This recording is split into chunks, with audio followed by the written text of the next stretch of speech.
What's up, guys? My name is Jonathan Vinson from Life Documented. If you have a lot of photos, organizing them can be challenging. Today, we're going to walk you through a plan to make the task a little more manageable.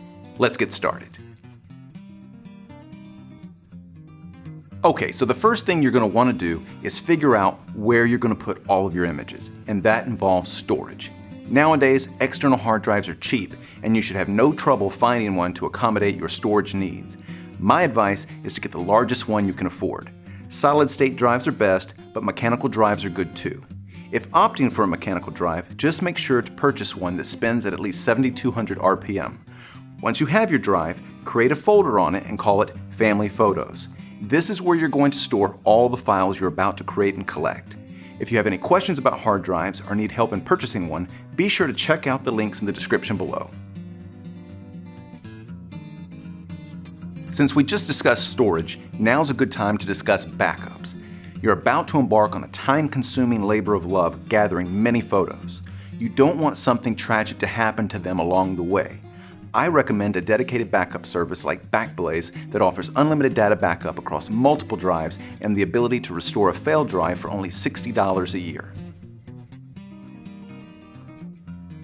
The first step in actually organizing your photos is to locate all of your printed images so they can be digitized.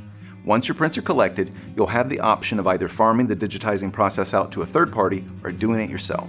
If you plan to do it yourself, you'll need to invest in a quality scanner. Scanners vary in type, from flatbed to sheet-fed. Flatbed scanners come in handy when trying to scan delicate photos or photos that are permanently attached to albums. Sheet-fed scanners are useful when you need to scan a large quantity of loose photos. Regardless of the scanner you choose, it's important to scan at a resolution of at least 300 dpi. If you choose the do-it-yourself route, be sure to scan the photos to the Family Photos folder on your new hard drive. If you choose to use a third party, be sure to transfer the files they'll give you to this location. For more information about scanners and terminology like DPI, visit the links in the description below. A quick note.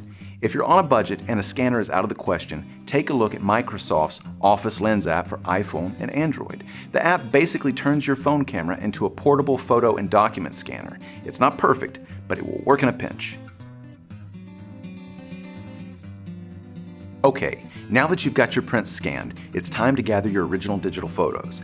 These can be found on your phone, computer, social media and cloud storage sites, emails, flash drives, etc.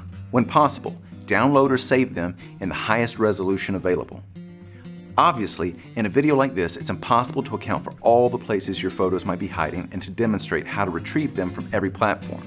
With that said, most computers, Windows or Mac, have a My Pictures or Pictures folder. Start there.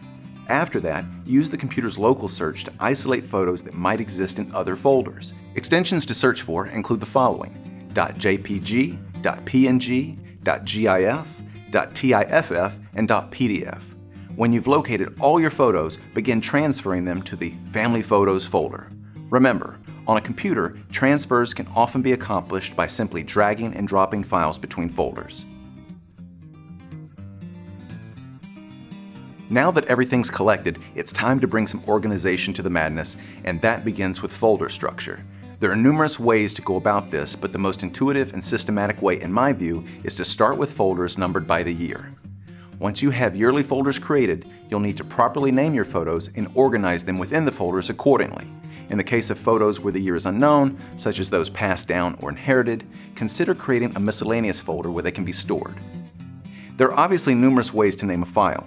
My preference is to name the files using the following structure: year and month, _, event or place, _ person.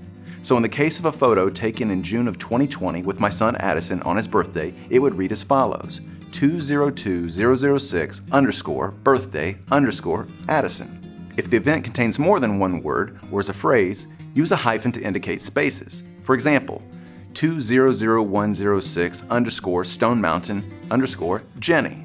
Naming files in this way makes it easy to sort photos numerically and alphabetically. Now at this point you might be asking yourself, how do I determine where my photos were taken?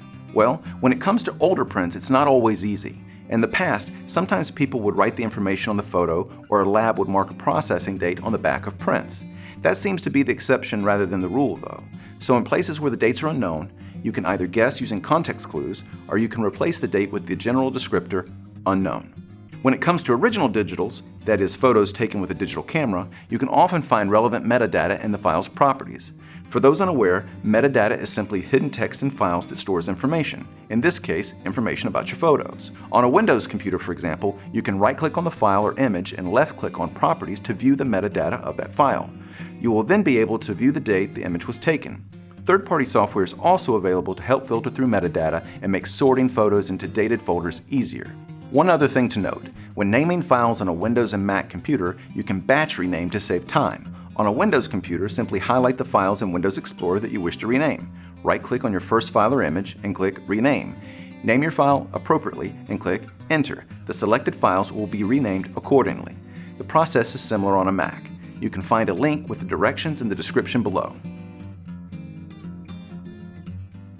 Once your files have been organized by folders and names, you may want to invest in a software package to better manage them. If you have a lot of images, consider yourself technical and want the gold standard, consider Adobe Lightroom. It will allow you to edit images, sort via metadata, create and organize folders, automatically find and tag people you know, and a host of other things. If you're dealing with a smaller number of photos and you don't consider yourself technical, consider Adobe Photoshop Elements. It sits as a bridge between Photoshop and Lightroom and does a good job of managing photos via auto-tagging and auto-curate. It also makes it easy for you to share memories with others. This concludes our organizational overview. If you have any questions or comments, be sure to leave them in the comments section below. Thanks for watching, and remember to always capture, preserve, and cherish. Take care.